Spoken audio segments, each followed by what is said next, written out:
this day that we have been waiting for, a day that has been organized so that the business studies teachers across the country can come together and share strategies on how they can improve on performance of this subject.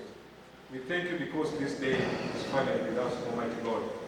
I want to thank you for the daily mercies that you have granted our colleagues who have come from far and wide, and you have enabled them to reach this place safely. We want to thank you for that, Father.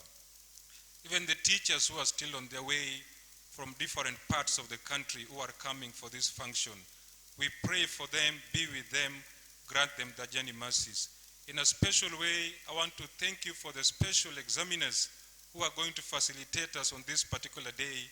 May you be with them, may you guide them in everything. We commit the program for today in thy able hands. If we finish it well, we shall glorify thy name. In Jesus' mighty name I pray. Thank you. One more time, let me take this opportunity to welcome all of you who have arrived so far. Let me start by introducing myself. My name is Ogembo Mordecai, a teacher of business studies at Turudiboro Secondary School, that is within Nyakach Sub-County, Kisumu County. I want to thank you in a special way for taking your time to come for this workshop that had been organized. The theme of our workshop for today is sharing the strategies. And among the key areas that will be handled by the end of the day, part of it will be on coverage of the syllabus, because we all understand the importance of early syllabus coverage.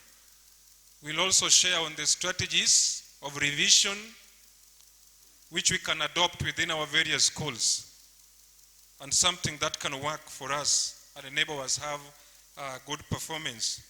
We'll also be looking on evaluation techniques that we can adopt within the various schools where we come from. We'll also have a review of the 2022 KCSE Business Studies performance. Then our facilitators will also share something on the projections for the 2023 KCSE examination based on the trends. I want to believe we are going to have a very fruitful day, and at the end of it we'll come out better teachers and better prepared to handle our candidates and prepare them for the forthcoming exams. Allow me to take this chance to welcome Bwana Tobias Yogo. You are welcome, sir. Thank you. Thank you very much, Mr. Ogembo.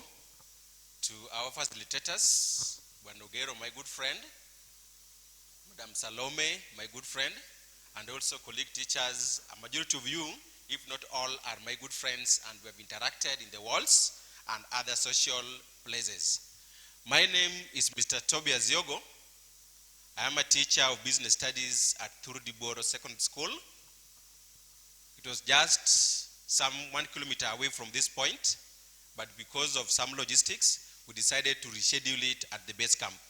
One of the reasons why I decided to bring it here is I wanted us to have an environment away from school, because we are coming from school and coming to school. We are using to the workshops being done in school. So this time around I decided, let us have it in an environment that is away from school, because I do believe teachers are state officers. And state officers, when they go out, they also need to feel an environment different from their workstation. So I want to take you through sharing strategies, more so on the syllabus coverage and also on the art of note making. We know very well that for any good performance in a school, all the areas must always be covered. So I want to take this chance to take you through on syllabus coverage and the art of note taking. But before I do that, I want to give a brief background of business studies as a subject. One thing that we know, that business studies was introduced in 2003. Initially, we were having the components: commerce, accounting, economics, office practice, and the rest. Then in 2003, there was a syllabus review. It was introduced in 2003 and was first examined in our schools in 2006. That was the first time business studies was tested.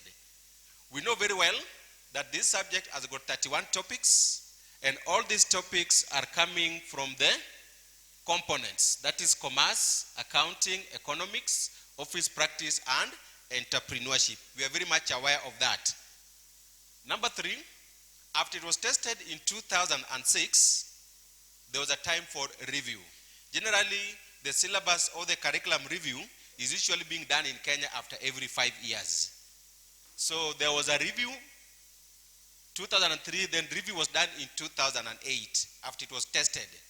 And there were some changes that were made on the syllabus. Some topics were removed and some subtopics were removed. So we have always had discussions on the wall. Is this being tested? Is this not being tested? Because the textbooks are carrying the information, but the syllabus do not have the information. So I want us to go through the topics that were removed and the subtopics, so that when we go back to school, as much as we're being guided by the books, we also need to be guided by the syllabus and the handbook. In Form 1, under the topic of production, the subtopic mobility of factors of production was removed. If you go to the small book of business studies, the small business studies book before Inventor, it is having this information. So when it was revised, the subtopic of mobility of factors of production was removed. There was also this topic of business management in Form 1. That topic was equally removed in 2008 when the syllabus was being revised.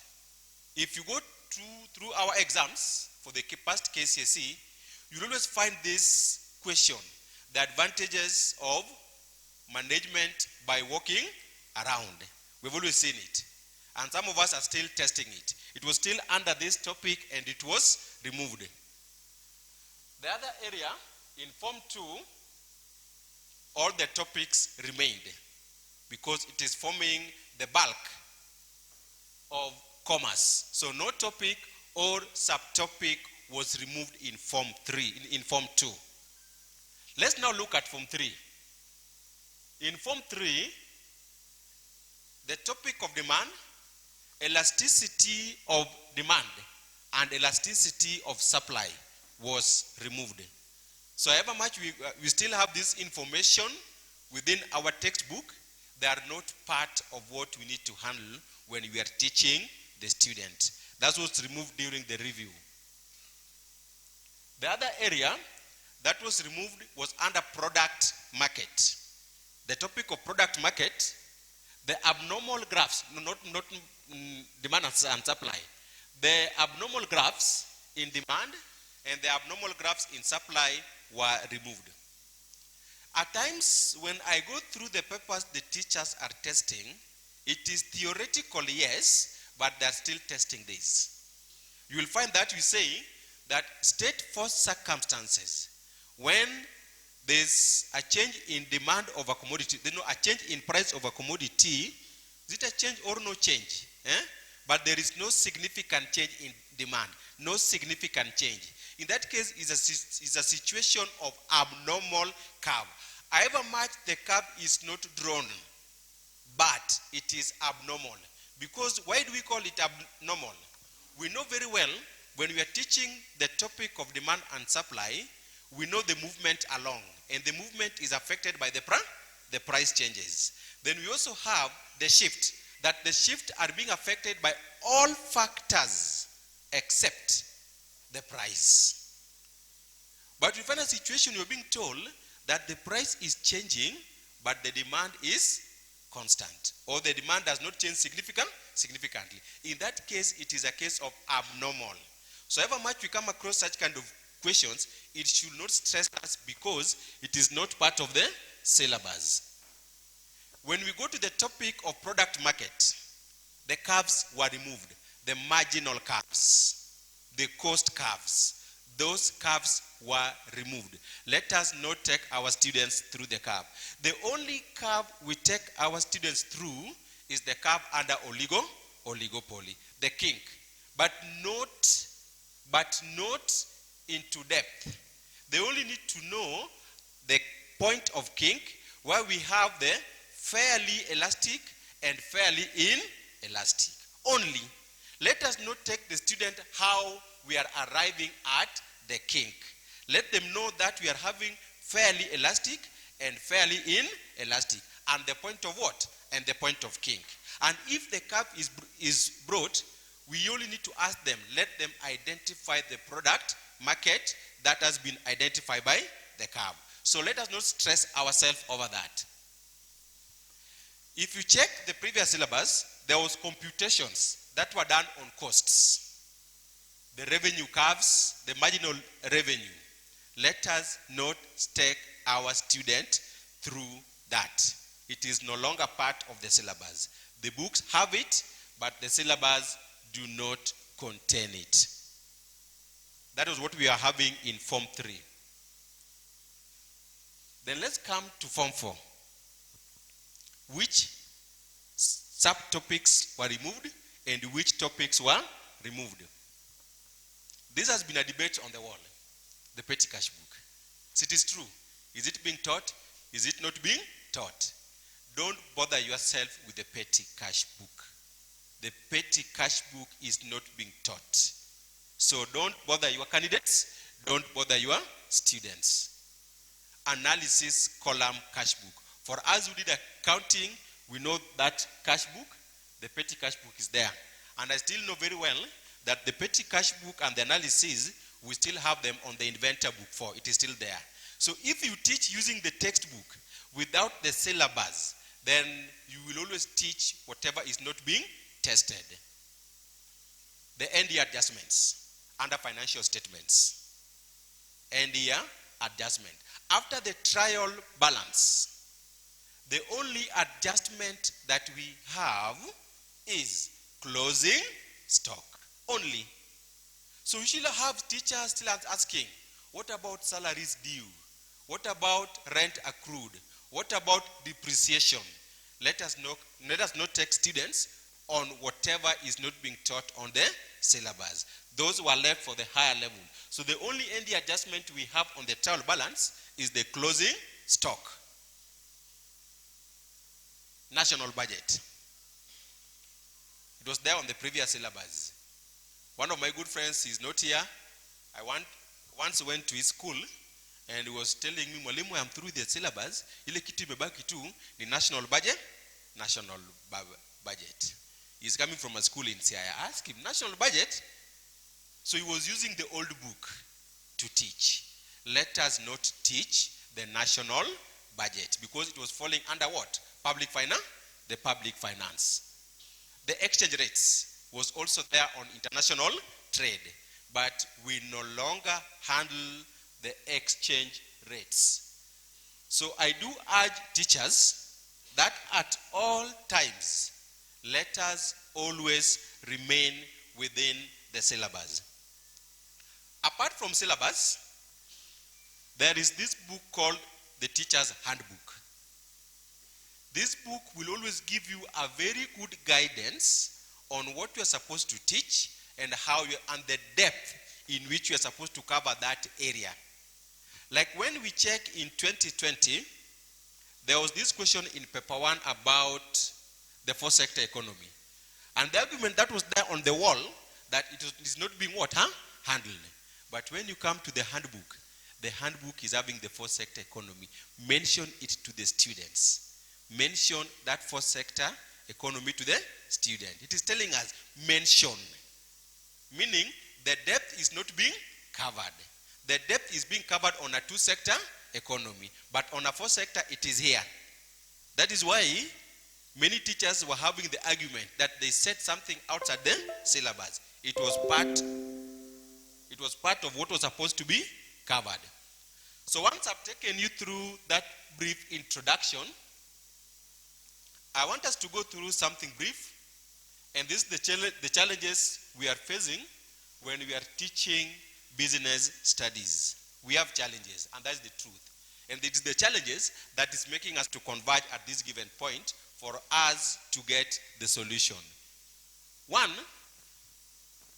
many of our schools do not have adequate teachers, and that is the truth. You are the only teacher from Form 1 to Form 4, against a stream of 3 or a stream of 4. That one will always hamper our syllabus coverage. It will always hamper our assessment. It will also hamper the depth in which we shall be covering. The other challenge we have is poor tuition or teaching of the subject. A good number of us, we are using wrong approaches to teach. I don't know, but I hate a teacher who walks to class carrying textbook and standing in front of students and saying, today we are going to learn about business and its environment. From the previous lesson, business was defined as blah blah, and now we are now looking at the importance of what? Because the book is giving you how you are teaching it. So you have carried the book and reading the book in front of the students. That is a poor approach of teaching, because even the students have the textbook and they can always read the books. Let us not stand in front of students using textbook. To me, I don't encourage it. Including during accounting, I don't use textbook because they have it. Let them now have the urge of knowing what new thing do I have, not what they have on the textbook. Number 3, we are having the challenges of integration. Some of us were taught commerce, we never learned about accounting. Some of us were taught economics, we never learned about commerce. So that challenge is part of the system. Bwana Stanley, I know you are part of that team. That is having what? That? Who are taught this kind of integrated. So we were having the challenges. Maybe he learned more of economics than accounting. So when it comes to class, it is becoming a problem. Like personally, I did accounting in high school. I never did commerce. But commerce is forming the bulk of the what? The bulk of the subject. So I usually hate teaching advantages, disadvantages. Advantages, disadvantages. Which was not there in accounting. When I went to the university, I did economics. So I am having little knowledge on commerce. So it is a challenge that most of us are having. The other challenge we are having is negative publicity or talk about the subject. Some believe business studies is difficult, more so the students. And when it reaches Form 2, where we are now fighting for the students, mwalimu wa Greek atasema bana business ni ngumu kuja kwa Greek. Alafu wewe pia kwa sababu utaki wanafunzi wengi, you also do what? Discourage the students from not taking the subject. So we are also part of the team that is making business studies as a subject to be challenging to the students. Then there's also lack of exposure in business studies from primary schools. Like a good number of us here, when we were in school, we did business studies in primary school. So we were having that background knowledge. Some of us who are part of the curriculum never learned business studies in primary school. Equally, there are some teachers here who never taught what? Who never learned about business studies in high school. But when they went to the university, they took business studies. So we are having a problem of the background knowledge or background exposure of the subject. Inadequate resources affecting many schools. We lack reference materials. We lack books. We lack past papers. We lack tangible teaching aids. Like when you are teaching office, the school where you are, the staff room is the office and the office is the staff room. So we cannot even access basic office equipment which you can use to show our student. When you talk about an enclosed or a partition, they don't know the partition because we don't have it in school. So a good number of our schools, we are having these problems. Books, I know, is a big problem because inventor books is becoming a problem. Even now and then, nani akona soft copy ya inventor atume kwa wall. And there's one book yenye ajaipata, it's way on the wall, and that is inventor book 3. Every now unapata mtu akituma inventor book 1, book 2, book 4. Book 3 ajaipata, it's way. Some of us are over-relying on one material or one reference book to teach. And if you over-rely, it becomes a problem. I urge colleague teachers, let us use many reference material. Why do I say so? I am a teacher, I write book. You find that the topic of national income is a problem to me. I will not cover it well in my book. The topic of product promotion is a problem to me. I will not cover it well in my book. So what am I trying to say? You will find that there are writers who are biased on certain topics. The topics they are biased in, they do give us good information. The topics they are having a problem in, the information is shallow. So when we get various books, we are likely to sort out those problems. And in my teaching, to me, I mainly use 4 books. Inventor is one of my best books of teaching. 2, there is this book called Excel in Business Studies by Mary Gunjiri, by Mr. Nambaka, by Mr. Ngala, and the late chief of Paper 2. They did write that book, Excel in Business Studies by Focus Publishers. The main reason why I love it is that they usually break information down on the simplest way on how you can explain it in Business Studies Paper 2. The other book that I love most is Star Revision series by Longhorn. Star Revision, I'm not marketing their books, but I'm only talking about because I have had knowledge about the books. Star Revision. Why do I talk about the Star Revision? At the end of that book, there are usually sample papers. Every year, one question comes, word by word. So I've always said, maybe it is the author of this book who is liaising with the what? Item developer. Or the author is an item developer and promoting his book. So I usually ensure that every candidate class of mine go through all those sample questions, word by word, including last year.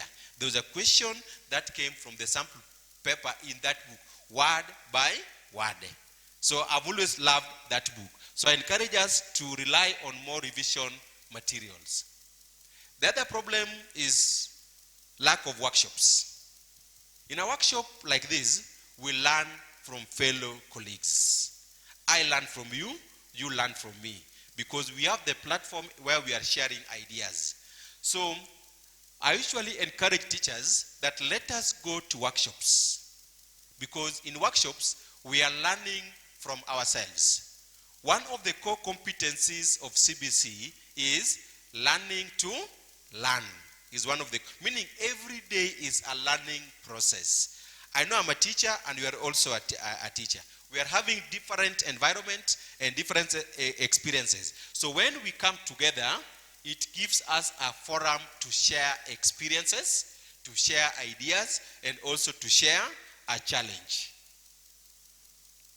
Like from the first workshop I did at Igende High School, I learned from Kapsabet. The Kapsabet are having a policy that by 14th of February, syllabus is over. So that is true, Madam Salome? Yes. 14th of February, the syllabus is over. And I've always tried that, and it has worked on my side.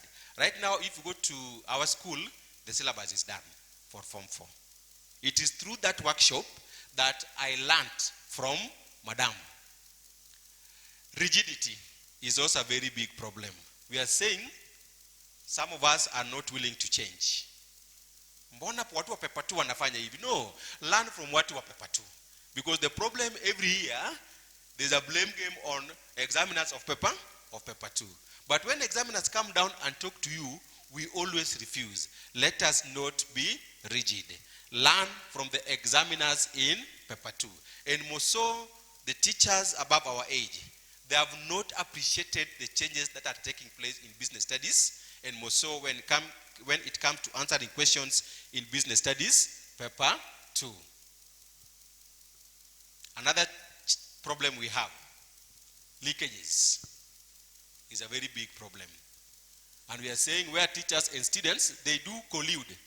And remember, when the students know that Mr. So-and-so or Madam So-and-so will always give us exam, we try to create confusion in our schools. We give them some false confidence. Let us just expose our learners to the syllabus. Let us expose our learners to the content, and we will always boost their confidence whether we are there or not. There are some of us, kama tujaonekana kwa compound ya shule wakati ya mtihani, wanafunzi wanajua wameanguka. See, that is true. The moment the environment becomes so harsh so that you can't be in school, the confidence of the students go down. Let us build the confidence of the students by always teaching them. Then lack of awareness among teachers on the areas and the methods of testing by NEC.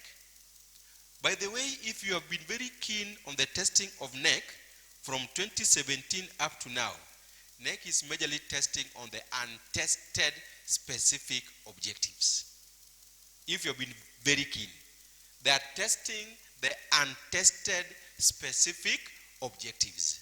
So they are looking at the objectives that have been tested and commonly.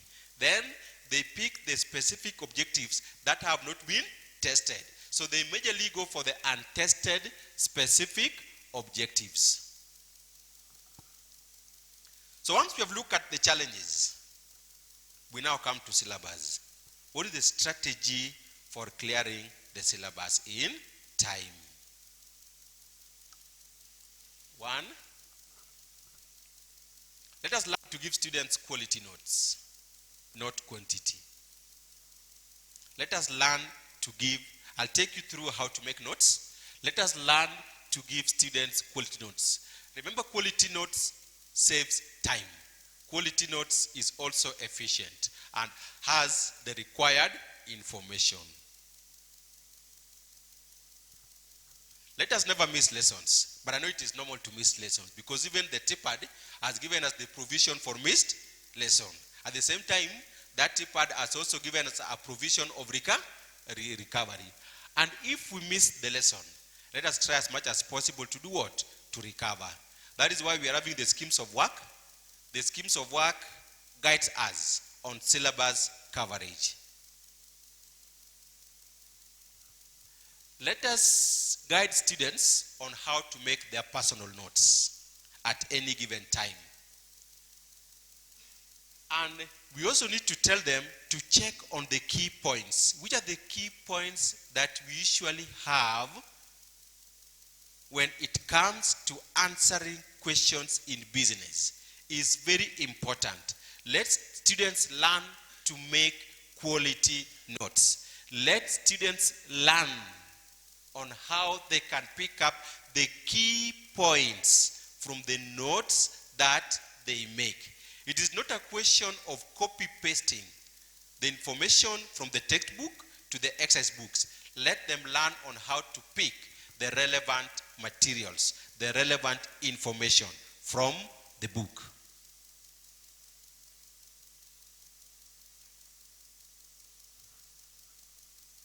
Let's give students a minimum of 6 points in any given area during giving notes. Let us learn to give them a minimum of 6. Why do I say so? When it comes to business studies paper 2, we usually have a maximum of 5 and a minimum of 4. And when we are giving these points, what do we do? As teachers, we know the level of our learners. Start with the simplest points that they can pick easily, and the points that appear to be a bit complicated, let them come at the end. Let them come at the end, so that they learn to pick the simple points at the beginning. So let us teach our students. Let us give our students simple points as the first 5 points for them to understand. Copy notes, I'll come. Or we meet in the next lesson. In the next lesson. Copy notes. We meet in the next what? It's a common word among teachers. Personally, my students don't copy notes. If I'm absent, I am absent. Because, do they copy what they understand? Or is it a question of transferring the information? That is where, as teachers, at certain times, it misses us. Personally, if I'm away, I believe I'm away. Let us deviate from giving students chance to copy the notes. What are they copying? And remember, look at it. Once the notes have been copied, you go to class, you have 40 minutes. In many cases, by the time we are through the explaining all this information, we do it in 15 minutes. You have 25 minutes of doing nothing. So let us learn not to give students notes to copy. Source for more time to cover the early forms so that we reduce the burden in Form 4. To me, I do believe Form 4 is a revision class. It is not a teaching class. To me, Form 4 is a revision class. It is not a teaching class. We'll give you some of the model in which we can always try as much as possible to cover the topics before Form 4. So let us always try as much as possible, colleagues, to clear the syllabus in time, more so on the early forms, so that the burden of teaching is not there in Form 4, but in Form 4, we only have the burden of revision.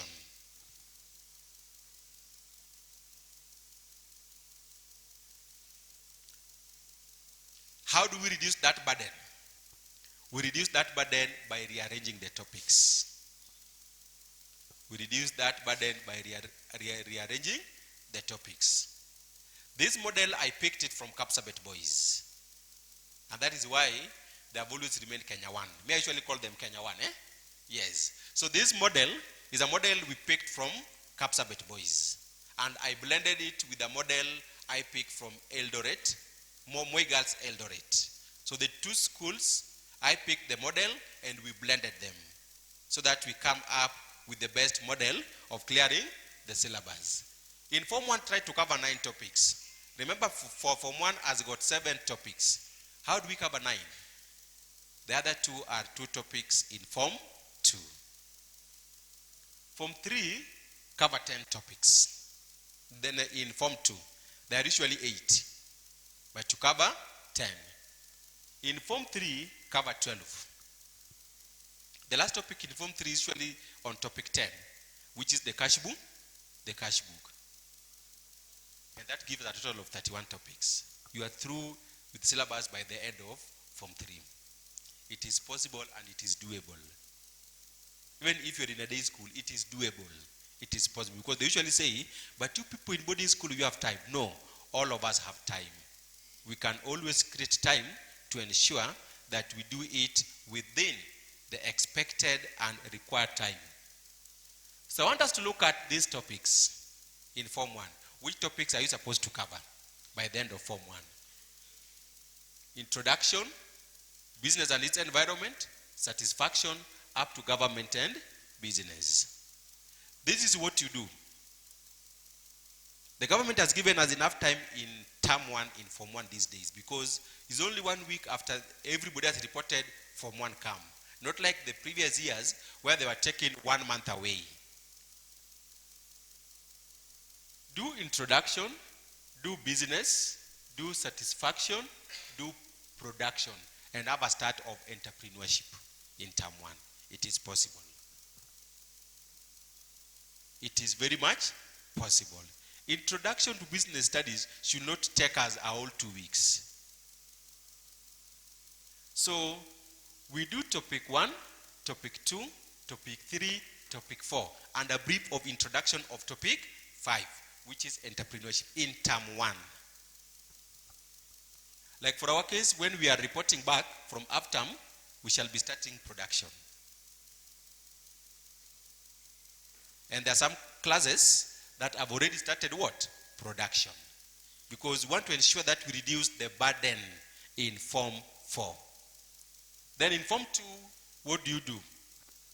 Do transport. It's a very simple topic.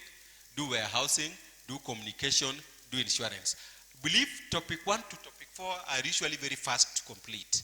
The only place we usually take time is when it comes to what? Product promotion. Is the one that takes time. But I've devised a way. I usually clear product promotion very fast by use of ICT. That is the projections of the pictures, the pictorial forms. I have them. I'm going to give you by the end of this exercise all the information. Then start product promotion, demand and supply, size and location in term 2. Term 3, do product market, do chain of distribution, do population and employment. Once we reorganize, remember, mtasema how do we scheme? In the syllabus, hakuna mali umeambiwa that you cannot rearrange the what? The topics. Hakuna mali wamesema. Their main aim is you cover the content that is required. Rearrange it to suit your students. In Form 3, what do we start with? Because by the end of Form 2, in many schools, students now do selection. Mimi naanza na determining net worth. Why? In that case, you push away. You understand what I mean, eh? You push away those who will play in future. Because wakiona hesabu, wanafanya nini? Wanaacha. See, that is true. So, answer na accounting. I start with determining net worth. I go to business transaction. I go to ledger. Hata kama alikuwa na legea kwa determining, akifika kwa ledger, kama aoni kama na hawezi, anatoroka mapema. So that you remain with those who will move you to the next performance index. Source documents, financial statements. By term 1 alone, I'm able to cover topic 1 to topic 6 accounting. It moves. Don't waste a lot of time. Because why do I say don't waste a lot of time? You have a whole year to do revision in Form 4. A whole year to reteach where your candidates were not able to understand. And how will you know that your candidates never understood? During testing, you know that this area, these students are not doing well. When it comes to term 2, chapter inflation, chapter public finance, money and banking, up to economic development and planning.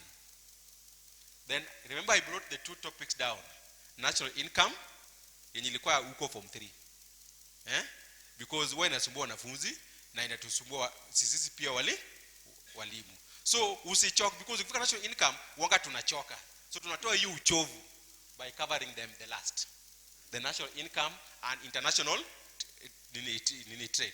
Why do I bring them last? So that the students, that information should not disappear from the students for long. Because national income, we do it in form 3.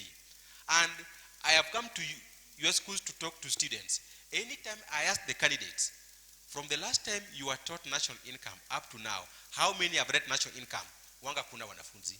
The moment wanga tunamaliza, wanafunzi pia wamemaliza hiyo topic. So I usually try to bring it to the end, so that the information should not escape them for long. Then, what about form 4? That's the question we'll be asking ourselves. What do we now do in form 4? After we have cleared the syllabus. What do we now do? Before that, before I go to what to do in form 4, because that was now the model, I'm still part of the syllabus. Let us always use team teaching in our schools. That class is not yours. Those students are not yours. It is for all of us. There are some of us who own school. I call it the leopard mentality. They own the class. Don't own it. Hiyo pesa kikuja ya grade awards, mugawe nyinyi wote. Do team teaching. What is the advantage of team teaching? Kama sijui national income, Mr. Ogembo is a business teacher. I will ask him, mwalimu, hii topic inanipatia shida. He will go and teach the topic, and the student will get the information from him.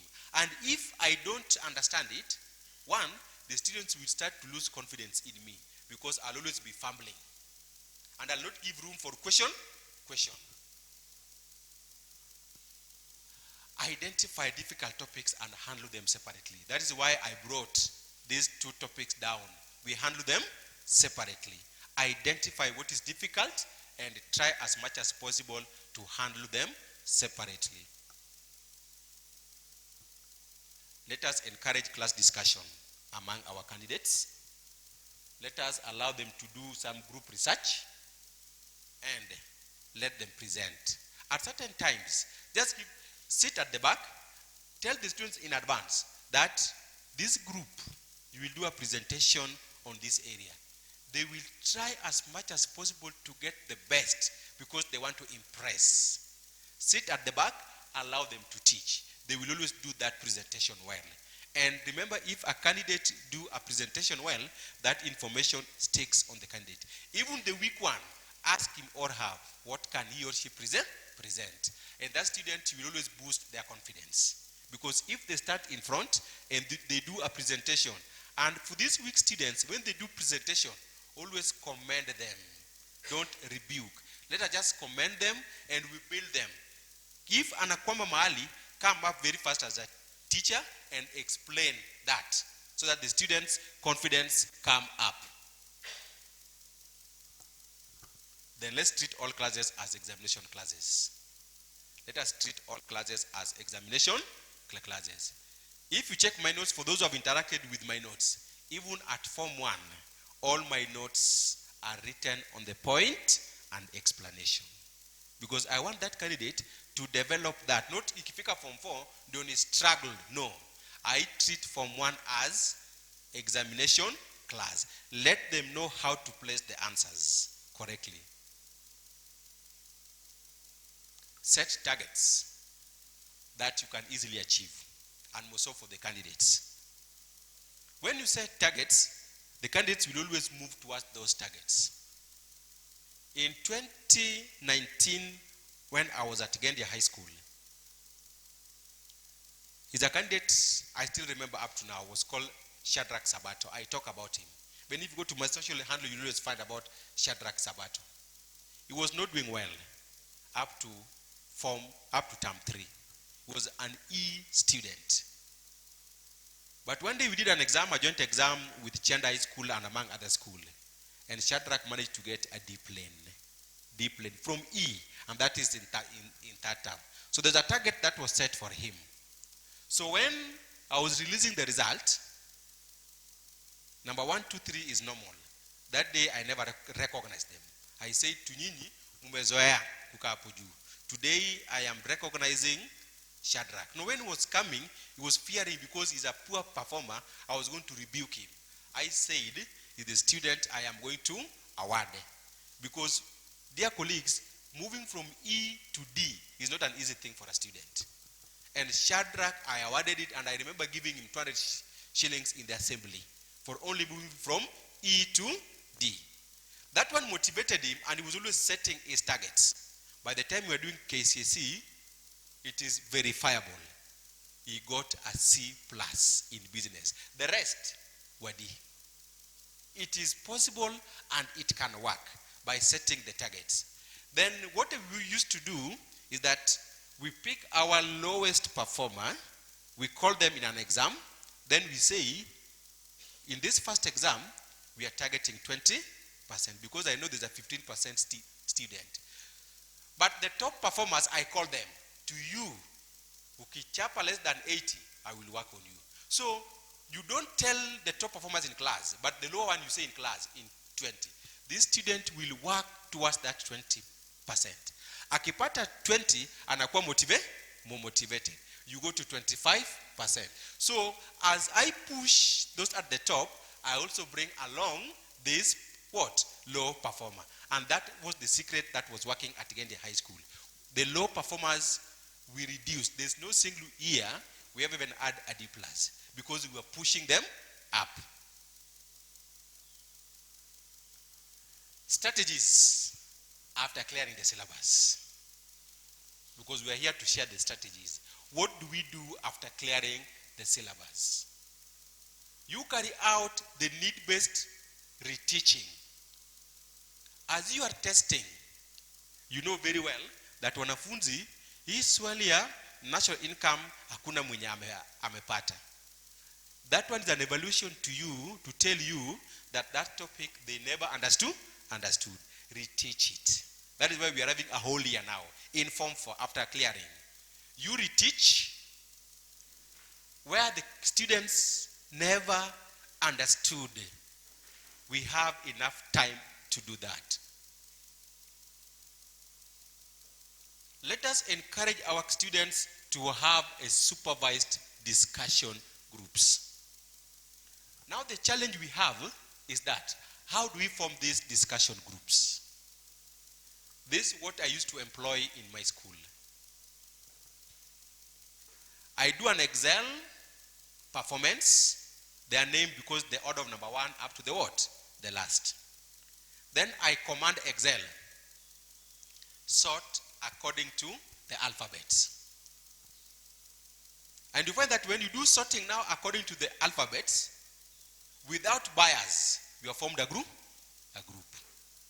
I hope you understand me. Without what?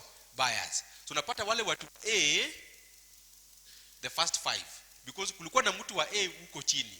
Na kulikuwa na mtu wa A alikuwa in the top performer. So you find yourself fixing this student in a group. So I was always arranging them, then sorting according to alphabets. It was pleasing for me students well. So I was picking the first 5, the next 5, the next 5 as we move along. Then we were having supervised topical reading during the lesson. What do I mean by the supervised topical reading? You tell them, after the syllabus, you tell them, I want all the notes. Then we were going outside the classroom during our time with their chairs. Tunasema leo tunasoma national income. So kila mtu anafungua topic ya national income. Tunasoma sisi sote. Akutu peke yake anasoma. So we move along as teachers to see them reading national income. The next lesson, you pick a topic. So we are having a supervised topical reading because our candidates do not read. We now have a guided reading model. And I'm very sure that by the end of the term, we have read these topics. And I know the topics that are remaining. In that case, we are forcing the candidates to revise. We were inviting the internal and external examiners and other motivational speakers. These people are key, and these people are important. Not that they know, but only to boost the confidence of the candidates. Let them know that whatever is being taught in their school is what is also taught in another school by having an external examiner. But I've always advised schools where I go to that you rather invite me in term 1 and term 2, but not term 3. I usually say term 3 is not a good term, although we are used to a good term for inviting examiners. To me, term 1 and term 2 is the best. Why? In term 3, you'll invite me 2 weeks to KCSE. Do you think the candidate has got enough time to internalize whatever I have said? But what about if you call me in term 1? The students will now be practicing enough time to correct the mistakes as they move along. Term 2, they have enough time to correct the mistakes as they move along. Term 3 has got confusion because they see these examiners as having exams. So they will always be taking our examples and they dwell on our examples and they leave other areas. So you find that when my examples do not come, watasema yule jamaa alituambia matope. So I urge schools, let us have a talk in term 1 and term 2. It's usually very healthy because it gives the student time to go through what the examiners were doing.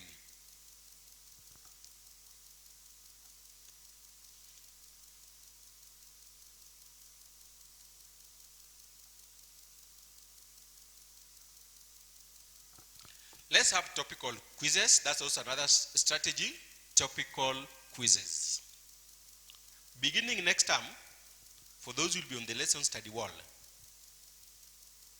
I'll be having what we call the 31 topic challenge. No, me I usually share freely. 31 topic challenge, meaning we'll be having enough time from term 1 to term 3. Every week there will always be a topic. Form 1, questions, all questions, paper 1, paper 2. I'll be having topical challenge. I've already prepared them. I only do them at the opportune time. So from term 2, for those who will be on the wall, those who are not there, we will add you. We'll be having the topical challenge. So that by the time the students are doing the exams, we are safe. My pleasure always is to see business studies do well across all our schools. Hata sisi tunataka pesa, vile watu wa history ama watu wa sheria wanafanya nini? Wanakula pesa. Quality grades nani attacks? It's all of us. Yes. Internal contest. Let us do them. Let the students complete across the classes. Weka form 2 na form 3 wa compete. Na topics zifike form 2. Weka form 4 wa compete na form 1. Topics zifike the end of. You know, when you do that, you are revising this topic. Na form 4 pia taki form 1 afanye nini? Amshinde. So they will always do well. So always challenge the classes. Let form 1, form 4 do a contest with form 1. Let form 4 do contest with form 2. So that they boost their confidence. And they work hard for the people in the lower classes not to beat them.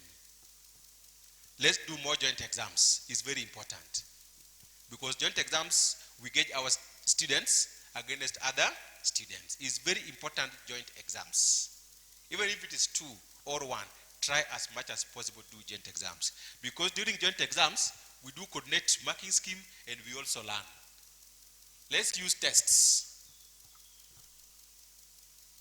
Kapsabet boys have got books. How I wish, madam, you could have carried them for the random assessment. So you liaise with madam.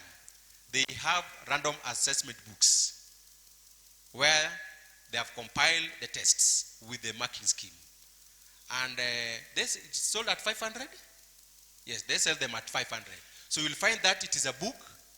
It has given you tests you can use. In fact, it saves you time. Imagine you get one book at 500. It has saved you from setting. You only take it to the secretary and a photocopy. Marking scheme is also there. And the way they do it, I usually love it. They are 25 questions of 50 marks. How do they arrive at 50 marks? One question has got 4 points required, but 2 marks awarded to the student. That's how they do it. So you will liaise with her. They will give you their random assessment. They usually sell them at 500. I have a copy from them. Every year they do it, so that it assists me to make my assessment. I do 10 sets. And this 10 set, every set is 50%, but 25 questions. And each question has got 4 marks. Meaning, for every 2 response of a student is when the student earn only one mark. So you cover a lot within a short period of time. Then, we do academic counseling to the students. It is very important. Remember, teaching and caning has never given results. I am one person who don't cane a student because he has failed or she has failed. Just take that student, talk to that student, tell him or her, why have you performed this way? You are good, you are having the potential, you can do better. Let us do academic counseling. It's not a question of having their parents, but it's also a question of you as a teacher to be their parent. Because once we talk to them, we are likely to encourage them. We are likely to monitor them. And during that monitoring, we are likely to improve their performance. Their performance. Our marking scheme should always be coordinated, so that we have one yardstick as teachers. Most of us, after marking, Mr. Gembo, wapi ile marking scheme? Na marking imeanza. That is what is happening. During coordination, we also learn amongst ourselves. We agree on the yardstick, so that it is uniform for all the candidates when it comes to marking. Team teaching, I also talked about it, and peer teaching. Let the students teach themselves. Let the students teach themselves. Ability groups. Let us arrange them on their ability groups. That is what I was talking about.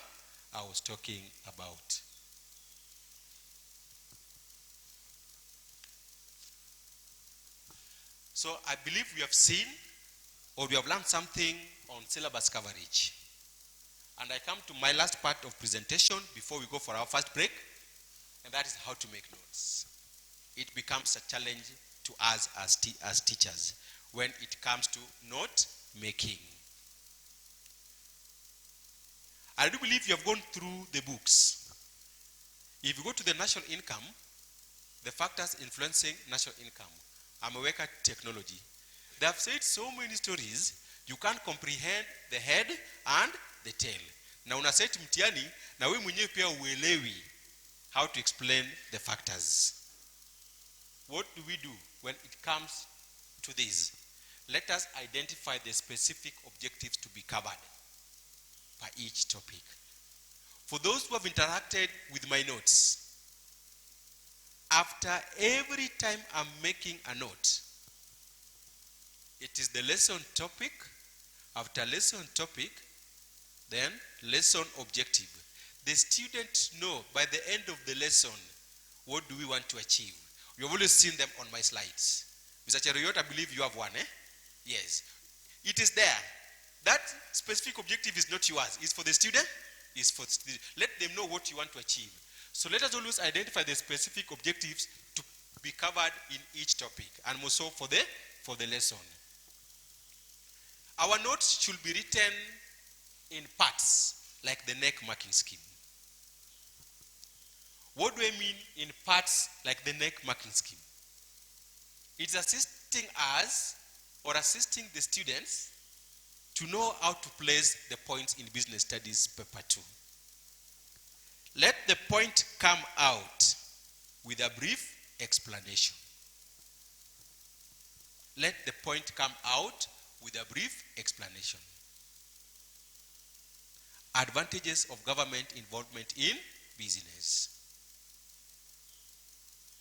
Pick the easiest point. One of the advantages of government involvement in business, we know very well that the government is doing business. So it is raising revenue. Silvio.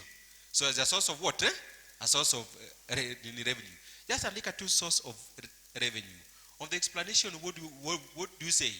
Through taxation. It is complete, very simple and complete, because the government is involving itself in business through regulation.